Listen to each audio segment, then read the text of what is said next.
quello di prigionieri della guerra del 15. Ero c'è di Carlat, ero il che cantavo, loro la cantavano, qui parla di una canzone che adesso noi non sappiamo più neanche, e quindi il riferimento è alla canzone.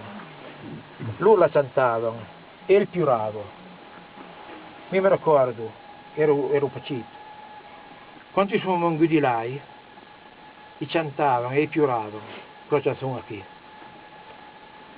Gli piantavano da bastonare fino a fargli il cordone attraverso lo scino e poi un po' comandati e l'uomo crepava da fame. C'era che si sbrigessero, una maniera o sull'altra. Sai che al di Dio come un arabo, cuocio, buono, ne soddisfavano tre. E la cantavano. Ero Carlin e Ghiaudu, son fraire, e Flip de Stizot. Flip parlero più giove, dell'uno o del due. Era vero panno alla guerra, ma cantavo da quello, e mi ricordo, i cantavano e piuravano. Quella dei prigionieri della guerra del 15, c'era Cede Carlas, era lui che la cantava. Loro la cantavano, lui piangeva. Io mi ricordo, ero piccolo.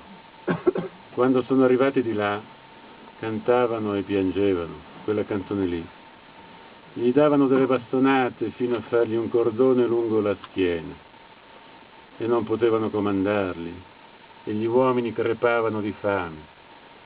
Occorreva che si aggiustassero o in una maniera o nell'altra. So che diceva che con una rapa cotta, con una ne soddisfavano tre, con una ne soddisfavano tre. La cantavano. C'era Carlin e Ghiaudu, suo fratello, e Flip de Stizot. Flip era più giovane, dell'1 o del 2. E non era andato alla guerra, ma cantava anche lui. E io mi ricordo, cantavano e piangevano.